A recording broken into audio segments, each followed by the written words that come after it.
Legs are one of the toughest muscles to grow. The reason for this is that you've spent your whole life, the majority of the time, walking. Rarely do people jog. Even more rarely do people sprint.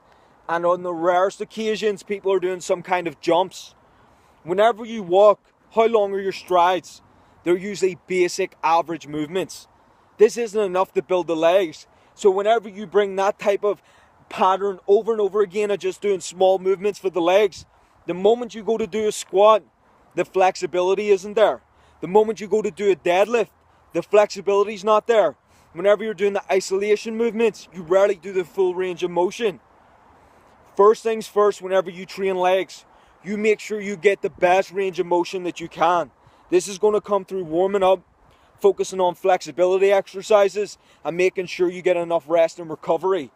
Get those things in check first. You're in it for the long run.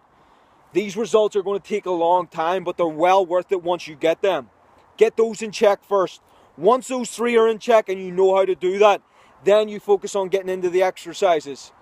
The first and best exercise that you can do for legs is the squat. The regular squat.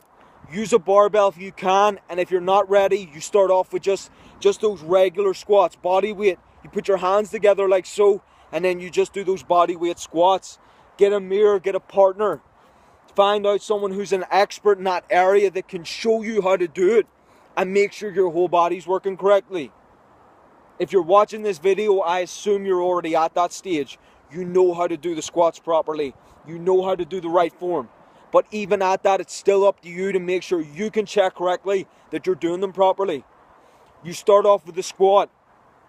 If you're doing the barbell squat, you make sure you keep your back straight. You make sure that you've got a mirror in front of you, and you make sure your body moves in full alignment. If it's out, even the slightest, you're going to end up with muscle imbalances. You go deep enough in the squat. People say ass to the grass and different things. Those are not applicable for everybody. The moment you try and fit yourself into a category that you have to do something, if your body's not used to it, if your body's not built for it, you put yourself at risk. Who wants to do that? Nobody. You have to make sure you're in it for the long run. You find out the depth that works for you.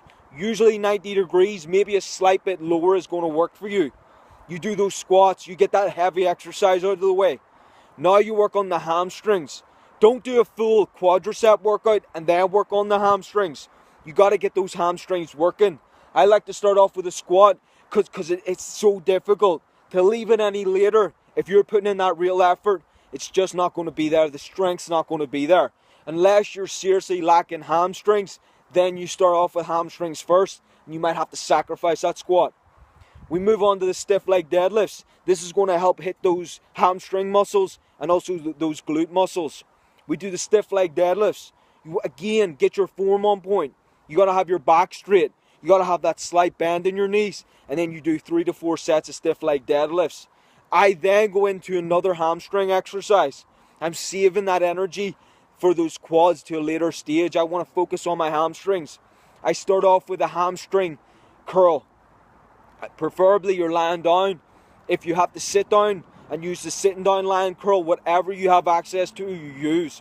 You have to isolate your hamstrings. If you don't, then you're not really going to bring in that thickness and that width to that muscle. You have to get that balance there. And using isolation exercises is going to help. Do 3 to 4 sets of the leg curl.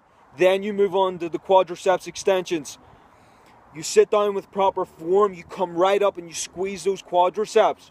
Repeat that. Anywhere from 12 reps to 25 reps is going to build those quads. Going any lower and you're not really hitting the muscle correctly, the legs respond usually to higher reps. If you're doing 6 reps and your legs are growing and you say that's what you want to do, then you stick to it. But if you don't know yet, then start off with 12 to 25 reps. Preferably, you're getting about 15 reps, somewhere that's a balance in between.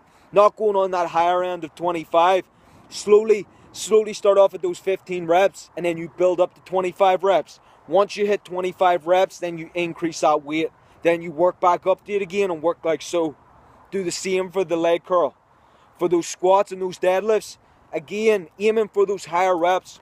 The heavier that you go and the less experience that you have, you put yourself at serious risk of not having the strength to finish the movement. You never want to put yourself at risk. You want to push yourself to an extent that's going to build the muscle and make you stronger, not an exercise that you're not going to be able to get up from. Get those completed. Then you move on, if possible. If you're advanced at this stage, if you're only at the early stages, moving past the beginner, and you're wanting to really take your bodybuilding journey to the next level, or your fitness journey to the next level, doing those 4 exercises for the upper part of your legs is enough. If you're going to the advanced level, now we throw in dumbbell lunges. Get dumbbells on each hand and you start doing lunges, 12 to 25 reps. You're going to be exhausted if you do these properly. These are a real tough exercise. You're having to use your whole body to do this, but the results you get in return are far beyond just doing isolation exercises. You finish off with those lunges, and now it's time to hit those calves. You've got the standing calf raise. You've got the standing calf raise machine, the seated calf raise machine. If you don't have the seated calf raise machine, you can use the leg press. You put your feet at the bottom of the leg press so the balls of your feet are resting on the bottom portion of the leg press, and you let your calves stretch, and then you squeeze those calf muscles. If you're not ready for the machine, then use a body weight exercise. Find some kind of decline portion that you can put your feet on. Come up and squeeze those calves. You come down and you stretch your calves, and then you push up and squeeze. Again, use my hand as an example. This is your foot. You've got your feet resting on some kind of platform. You set your feet on it. You find a place where you can stretch down, and then you push up like so, and then you squeeze those calf muscles at that top portion. If you can do those properly, any amount of reps that you do, as long as they're to a massive difficulty, your calves are going to grow. Throw in 2 to 3 exercises. Ideally, you start off with a weighted standing up calf raise, a weighted seated calf raise, and then finish off with a body weight calf raise. I do every single exercise to failure. If that's your leg workout and you push enough, then you've got nothing left in you. If you want to throw in more exercises, then that's up to you. By all means, do it. But if you do this workout regime properly and you stick to it and you progress with it, your legs are definitely going to grow.